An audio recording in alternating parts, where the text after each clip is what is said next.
आज हम अपना एक चैप्टर स्टार्ट करने वाले हैं क्लास 9 फिजिक्स का chapter number 2 Newton's laws of motion. ठीक है, तो आज हम पढ़ेंगे न्यूटन्स लॉज ऑफ मोशन। तो सबसे पहला क्वेश्चन जो इस चैप्टर में से पूछा जा सकता है, ये सारा चैप्टर है ना वो फोर्स के अराउंड घूमता है। तो सबसे पहला क्वेश्चन होता है कि फोर्स होती क्या है, व्हाट इज फोर्स।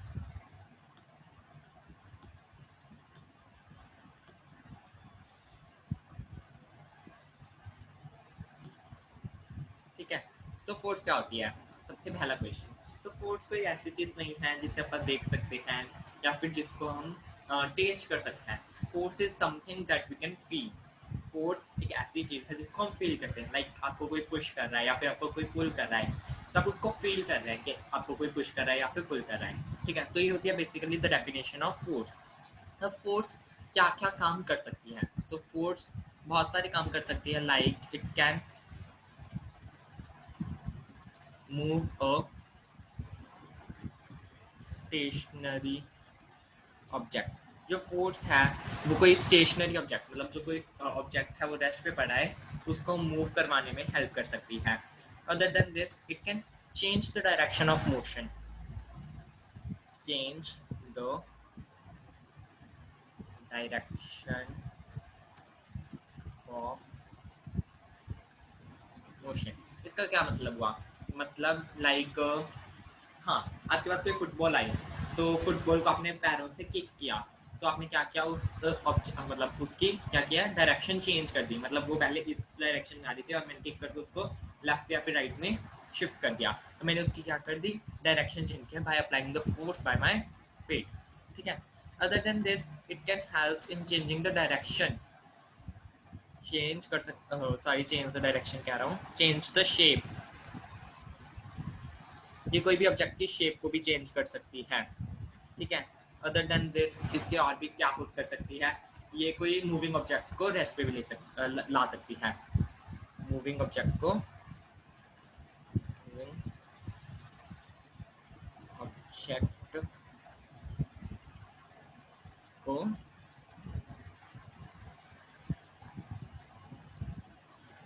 रेस्ट पे भी ला सकती है। ठीक है, तो ये कुछ काम है जो एक फोर्स कर सकती है।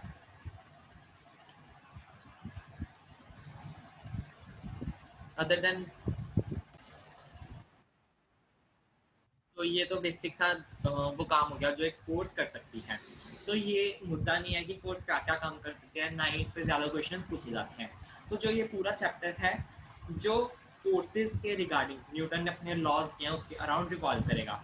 ठीक है, तो ये हमारा पार्ट 1 है वीडियो का, इसमें हम हाफ चैप्टर को कंप्लीट करेंगे and the remaining half we will continue in the next session. Okay, तो सबसे पहले अपन देखते हैं फोर्सेस की टू टाइप्स होती हैं। What are the two types of forces, one is balanced force and other one is unbalanced force.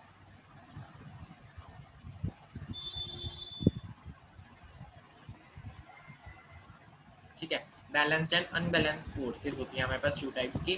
तो इनका मतलब क्या है, सबसे पहले अपन वो देखते हैं। लेट्स से हमारे पास एक ब्लॉक है, ठीक है, इसके ऊपर मैं फोर्स अप्लाई कर रहा हूँ इधर से, सॉरी, तो मैंने इधर से इसको फोर्स अप्लाई की, कितनी 10 न्यूटन। मैंने यहाँ से इसको फोर्स अप्लाई की है 10 न्यूटन। 10 न्यूटन क्या है, यूनिट है फोर्स की, न्यूटन। ओके, तो मैंने एक ऑब्जेक्ट पे फोर्स अप्लाई की 10 न्यूटन की। तो इसको रियल लाइफ सिनेरियो से अगर हम देखें, लाइक मेरे पास बॉटल है मेरी, ठीक है, तो बॉटल के ऊपर अगर मैं इधर से फोर्स अप्लाई कर रहा हूँ, ये बॉटल यहाँ पे पड़ी है, तो ये इधर वाली साइड को मूव करेगी, राइट। तो इसी तरह ये ऑब्जेक्ट भी इस डायरेक्शन में मूव करना स्टार्ट करेगा। ठीक है, अब मैंने फोर्स अप्लाई की और ये क्या हो रहा है, मूव कर रहा है। तो ये क्या, वो अनबैलेंस्ड फोर्स। जब कोई ऑब्जेक्ट पे मैंने फोर्स लगाई और वो मूव कर रहा है, तो ये क्या किसका नतीजा हो सकता है? ये अनबैलेंस फोर्स का नतीजा है। क्यों? एक और सिनेरियो से इसको समझते हैं। एक और ब्लॉक लेते हैं हम, ठीक है, और इस ब्लॉक पे हम क्या करेंगे, इधर से तो लगाएंगे, एक फोर्स इधर से लगाएंगे एंड एक फोर्स अपन लगाएंगे इधर से, राइट। एक मिनट, हाँ, एक फोर्स हमने इधर से लगाई और एक फोर्स हमने इधर से लगाई। जस्ट सेकेंड,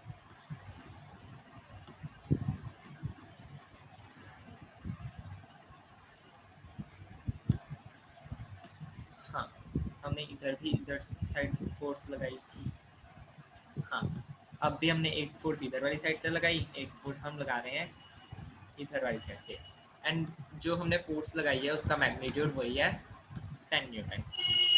10 है इधर भी मैग्नीट्यूड, और इधर है जो इसका भी मैग्नीट्यूड क्या है 10। तो हमने दोनों साइड से 10 न्यूटन की फोर्स लगाई। इसका क्या पूछ सकते हैं, लाइक ये बॉटल है, इधर से भी मैंने 10 न्यूटन की फोर्स लगाई, इधर से भी 10 न्यूटन की फोर्स लगाई, तो ये क्या हो रही है, प्रेस हो रही है, बट ये अपनी पोजीशन को चेंज नहीं कर रही। तो ये क्या हुआ, ये बैलेंस फोर्स हुई, मतलब मैंने दोनों डायरेक्शन से इक्वल मैग्नीट्यूड की फोर्स को अप्लाई किया है। ऐसा ये भी सिनेरियो हो सकता था, लाइक मैं इसको कॉपी कर सकता, हाँ, अब मैंने एक और सिनेरियो बनाया, एक और ब्लॉक लिया। अब इधर मैं दो साइड से फोर्स नहीं लगाऊंगा, अब मैं लगाऊंगा इधर से, मैंने फोर्स लगाई, ठीक है, मैंने इधर से भी फोर्स लगाई, ठीक है, मैंने इधर से भी फोर्स लगाई और मैंने इधर से भी फोर्स लगाई। तो मैंने चारों डायरेक्शन से इक्वल मैग्नीट्यूड की फोर्स लगाई, तो भी ऑब्जेक्ट क्या है, मूव नहीं करेगा। क्यों नहीं मूव करेगा? बिकॉज ऑपोजिट फोर्सेस जो मेरे पास, आपको बताऊँ, हाँ, जो ये वाली फोर्स है और ये वाली फोर्स है, ये एक दूसरे को कैंसिल कर देंगी। सिमिलरली ये वाली फोर्स एंड ये वाली फोर्सेस भी अपने आप को क्या कर देंगी, कैंसिल कर देंगी। तो ये हमारे पास किसकी एग्जांपल हो सकती है, बैलेंस्ड फोर्सेस। तो ये तो बेसिक सा था कि बैलेंस्ड फोर्सेस और अनबैलेंस्ड फोर्सेस क्या होती हैं, और इनके ऊपर भी ज़्यादा क्वेश्चंस आपसे नहीं पूछे जाएंगे, ठीक है। तो अब अपन नेक्स्ट टॉपिक पे चलते हैं। तो अपना जो नेक्स्ट टॉपिक है वो आता है गैलीलियोस ऑब्जर्वेशन, ठीक है। तो गैलीलियोस ऑब्जर्वेशन को अब हम समझते हैं।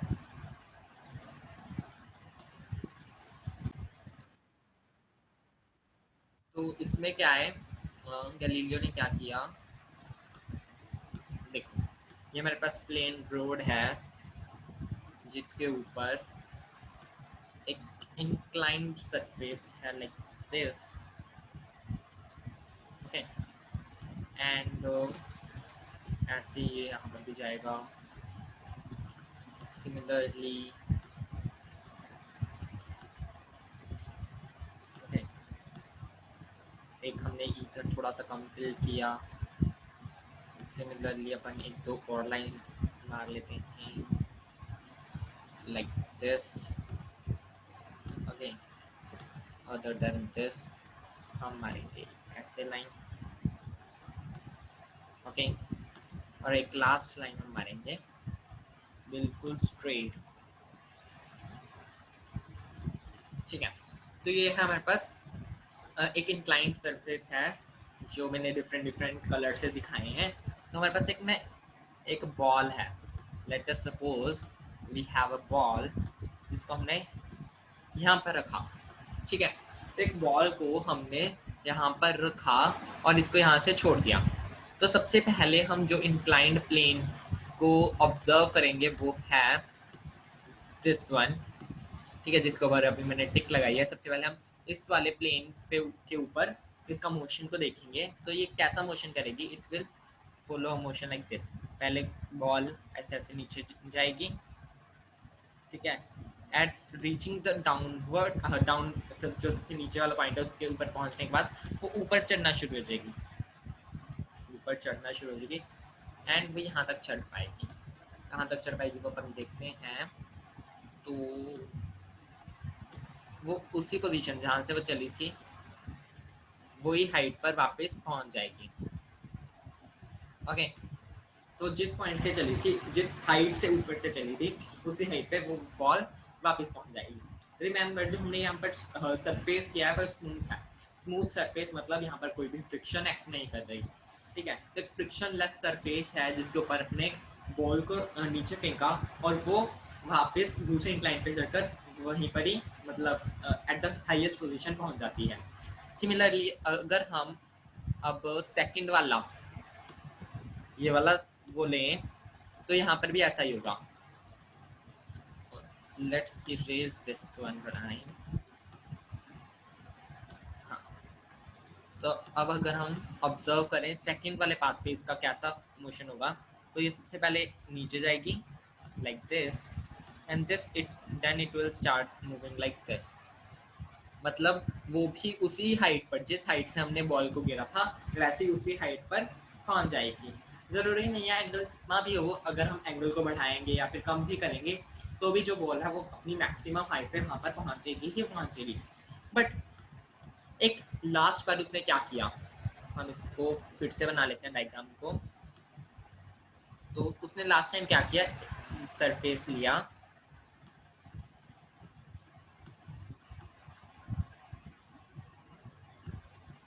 हाँ,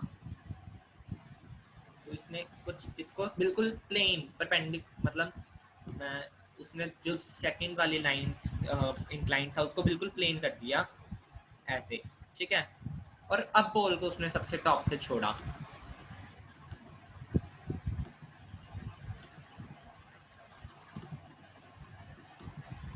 जस्ट अ सेकंड। हाँ, तब उसने यहाँ से बॉल को जब छोड़ा तो उसने ये ऑब्जर्व किया कि जो बॉल है पहले तो ये डाउनवर्ड आएगी ऐसे, then it will goes on moving. और ये अब जो बॉल है ये कभी रुकेगी नहीं। अब जैसे हमने बॉल को छोड़ा और वो सीधा चलती रहेगी चलती रहेगी चलती रहेगी जब तक उसे एक अपोजिट फोर्स ना प्रोवाइड की जाए, ठीक है। तो वो ऐसे ही चलती जाएगी चलती जाएगी चलती जाएगी। तो जब यहाँ पर गैलीलियो ने अपना दिमाग लगाया तो उसने यहाँ पर कुछ कंक्लूजन निकाला। तो वो कंक्लूजन क्या था, उसका कंक्लूजन था, देखो, अगर हमने किसी भी मोशन को स्टार्ट करना है, अब हमने बॉल को ऊपर से छोड़ा तो उसके ऊपर ग्रेविटी का एक्शन था, वो एक फोर्स ही है ग्रेविटी, एक फोर्स की तरह उसके पे एक्ट करेगी। हमने कुछ मतलब फोर्स के अंदर उसको छोड़ा तो क्या कर रही है, नीचे आ रही है। बट जब वो बिल्कुल नीचे वाले पॉइंट पे पहुंच जाती है तो उसके ऊपर कोई भी नेट फोर्स नहीं लग रही, बट उसका जो मोशन है वो फिर भी क्या रहता है, कंटिन्यू रहेगा। वो ऐसे है नीचे फिर से ऊपर चढ़ गई, फिर से नीचे आएगी, फिर से ऊपर चढ़ जाएगी। मतलब एक बार हमने उसको अगर एक अनबैलेंस फोर्स प्रोवाइड कर दी तो फिर वो मूव करती ही रहेगी, वो कभी स्टॉप ही नहीं होगी। तो इससे उसने ये कंक्लूजन निकाला कि an unbalanced force is required to start the motion. हाँ, तो एक अनबैलेंस्ड फोर्स रिक्वायर्ड थी मोशन को स्टार्ट करने के लिए। हमने भी एक फोर्स अंडर द ग्रेविटी जब हमने छोड़ा तो वो एक फोर्स हमने प्रोवाइड की, तो एक फोर्स की ज़रूरत थी मोशन को स्टार्ट करने के लिए। But to continue the motion, but to continue the motion जब वो कंटिन्यू विद कांस्टेंट स्पीड वो मूव करेगी तो कोई भी अनबैलेंस फोर्स की कोई भी ज़रूरत नहीं है। But to continue the motion,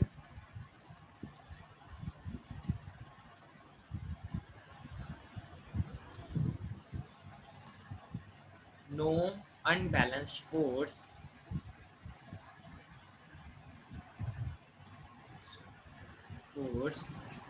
is required।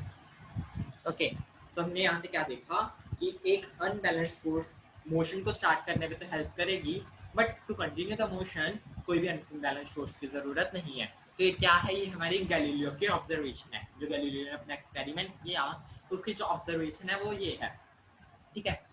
तो अब हम देखते हैं नेक्स्ट टॉपिक। तो नेक्स्ट टॉपिक जो है वो इस चैप्टर का मेन टॉपिक स्टार्ट हो जाएगा, that is Newton's laws of motion.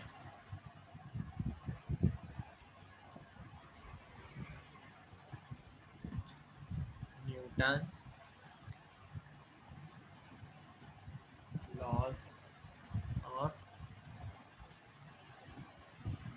Motion. ठीक है, तो जो ये न्यूटन के लॉज है, ये हमारे पास 3 लॉज हैं। न्यूटन ने हमको 3 लॉज दिए हैं। ठीक है, तो सबसे पहले हम देखते हैं न्यूटन का फर्स्ट लॉ। जो न्यूटन का फर्स्ट लॉ है, इसको हम लॉ ऑफ इनर्शिया भी कह देते हैं, लॉ ऑफ इनर्शिया। अब हम ये जानेंगे कि उसको लॉ ऑफ इनर्शिया क्यों कहते हैं, इनर्शिया होता क्या है। ठीक है, तो ये सबसे पहले इनर्शिया होता क्या है वो देखते हैं। तो इनर्शिया होता है tendency to stop, tendency to oppose the motion, not tendency to stop but tendency to oppose the motion। इसको एग्जांपल से हम अच्छे से समझ सकते हैं। सबसे पहले हम हेडिंग बनाएंगे इनर्शिया। Okay, inertia. तो इनर्शिया को हम कहते हैं tendency to oppose the motion.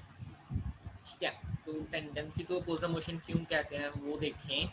Like मैं एक बस में ट्रैवल कर रहा हूँ, हम 2-3 एग्जांपल्स इसको समझेंगे।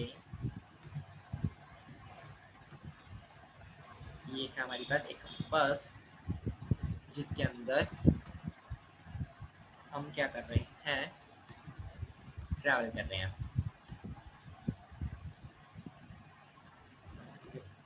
थोड़ा बंदा अच्छा सा बना है, देखते हैं अगर अच्छा सा बन जाए।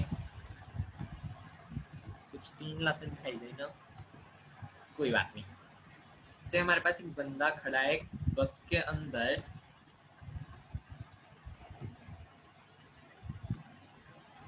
ये हमने लगा दिया उसका सेट। ठीक है, तो एक बंदा खड़ा है बस के अंदर। अभी बस क्या है, रेस्ट पे है, मतलब बस अभी मूव नहीं कर रही। बट अचानक ही मैंने क्या किया, बस को मूव करवाना शुरू कर दिया। मैंने कहा बस ऐसे रेस्ट पे नहीं खड़ी रह सकती, ये तो मूव होनी चाहिए।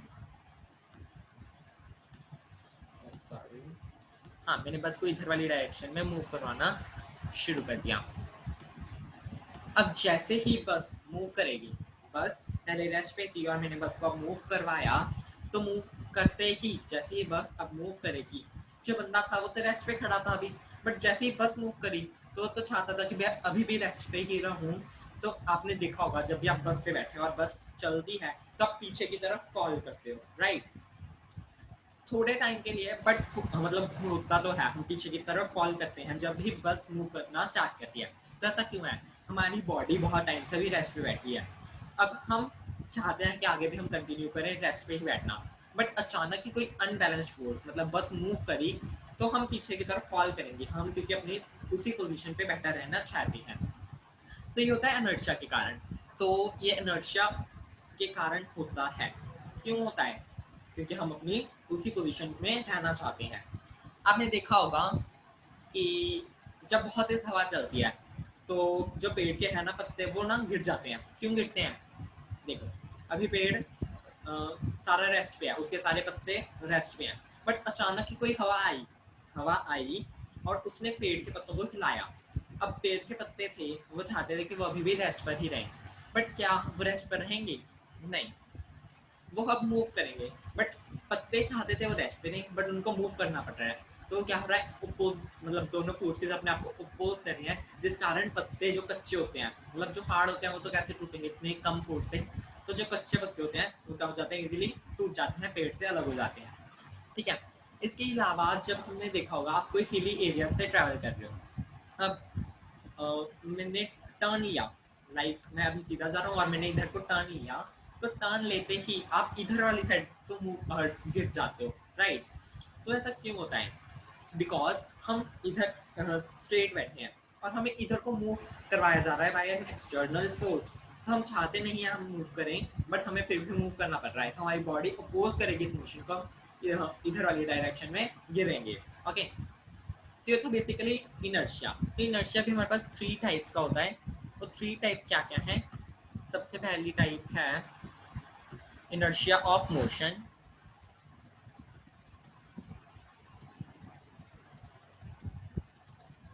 ओके। सेकंड है inertia of rest, and the third is inertia of direction. तो इन तीनों का नियम से मतलब सजेस्ट तो हम कर सकते हैं। सबसे पहले अगर हम इनर्शिया ऑफ डायरेक्शन की बात करें तो जो भी हमने एग्जांपल देखा कि हम सीधा जा रहे हैं और हम इधर को मूव करना है तो हम इधर वाली डायरेक्शन में फॉल कर रहे हैं, तो ये क्या हो गया इनर्शिया ऑफ डायरेक्शन, बिकॉज हम अपोजिट डायरेक्शन में मतलब कोई एंगल रैंडम एंगल हो सकता है, हम लेफ्ट की ओर घूमना चाहते हैं और राइट की ओर गिरते हैं, तो ये हो गया हमारे पास इनर्शिया ऑफ डायरेक्शन। बट अगर इनर्शिया ऑफ मोशन और इनर्शिया ऑफ रेस्ट के बीच में हम कंपैरिजन करना है कि इन दोनों में क्या डिफरेंस है, तो ये हो सकता है लाइक एक मैं बस रेस्ट पे है जो बस उसमें बैठा हूँ और बस अचानक ही मूव करेगी, तो मेरी बॉडी के अंदर इनर्शिया ऑफ रेस्ट होगा, मैं क्योंकि रेस्ट पे ही बैठा रहना चाहता हूँ, तो जो मेरे अंदर इनर्शिया प्रोड्यूस होगा पीछे की तरफ जब मैं गिरूंगा तो क्या होगा हमारे पास इनर्शिया ऑफ रेस्ट। और इनर्शिया ऑफ मोशन क्या हो सकता है, लाइक अभी मैं एक जो बस चल रही है अभी तो उसमें बैठा हूँ और अचानक ही मेरी कार बस के सामने जो कुछ भी आया और ब्रेक अप्लाई हुए, जैसे ही ब्रेक्स अप्लाई होंगे मैं आगे की तरफ फॉल करूंगा क्योंकि मैं अभी भी आगे को ही चलना चाहता हूँ, बट अचानक मुझे स्टॉप करवाया जा रहा है, मतलब फोर्स पीछे को लग रही है, तो मेरा बॉडी अभी भी आगे को मूव तो करना चाहती है ना, तो मैं इसलिए आगे की तरफ फॉल करूंगा, तो ये हो गया हमारे पास इनर्शिया ऑफ मोशन। तो ये तीन टाइप्स ऑफ इनर्शिया हैं मतलब जिसका न्यूटन के फर्स्ट लॉ से बहुत ज़्यादा रिलेशन है। तो जो न्यूटन का फर्स्ट लॉ है सबसे पहले हम उसकी एक ऑफिशियल जो डेफिनेशन है उसकी अगर हम बात करें तो न्यूटन का फर्स्ट लॉ स्टेट करता है states that जो न्यूटन का फर्स्ट लॉ है वो स्टेट करता है कि a body continue to stay in continue to stay in its motion continue to stay in its motion. अब जो ये मोशन है ये रेस्ट भी हो सकता है और मूविंग भी हो सकता है, continue to stay in its state of rest या फिर स्टेट ऑफ मोशन कुछ भी कह सकते हैं, जब तक कोई अनबैलेंस्ड फोर्स अप्लाई ना की जाए, until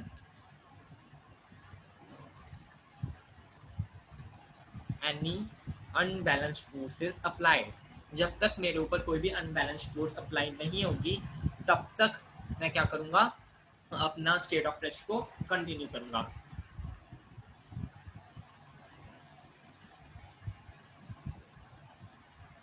अप्लाई ये तो क्या हमारे पास डेफिनेशन होगी कि जब तक मेरे ऊपर कोई भी अनबैलेंस्ड फोर्स अप्लाई नहीं करोगे, लाइक अब मैं मूव कर रहा हूँ और मेरे ऊपर जब मैं मूव कर रहा हूँ मुझे मतलब ब्रेक अप्लाई किए कार के, तो अब ये एक अनबैलेंस्ड फोर्स हुई, मैं डायरेक्ट सीधा चल रहा हूँ ठीक है, और अचानक ही कोई और फोर्स आगे ऊपर मेरा एक्ट कर रही है, तो ये क्या हुई मेरे लिए एक अनबैलेंस्ड फोर्स हुई जिसने मुझे इनर्शिया दिया, ठीक है। तो ये था हमारे पास न्यूटन का फर्स्ट लॉ कि जब तक मैं मेरे ऊपर कोई अनबैलेंस्ड फोर्स अप्लाई नहीं की जाएगी तब तक मैं अपना स्टेट ऑफ रेस्ट या फिर स्टेट ऑफ मोशन को कंटिन्यू करूंगा, ठीक है। तो इसके अब ये एग्जांपल्स मैंने आपको बता ही दिए, क्या क्या क्या एग्जांपल्स हो सकते हैं, वो सारे इसके ही एग्जांपल्स आ जाएंगे इनर्शिया वाले। इसके अलावा हमारे पास न्यूटन के फर्स्ट लॉ में और कुछ नहीं है खास, ठीक है। हाँ इसके अलावा हमारे पास और टॉपिक्स आ जाएंगे इस चैप्टर में, लाइक लीनियर मोमेंटम क्या होता है, सेकंड न्यूटन का लॉ एंड थर्ड न्यूटन का लॉ, इसके अलावा कंजर्वेशन ऑफ लीनियर मोमेंटम, ये 4 टॉपिक रह गए हैं हमारे इस चैप्टर के, जिसको हम नेक्स्ट वीडियो में कंटिन्यू करेंगे। ओके, तो आज की वीडियो में कोई भी डाउट हुआ तो आप कमेंट बॉक्स में डाल सकते हैं। Till then good bye, see you.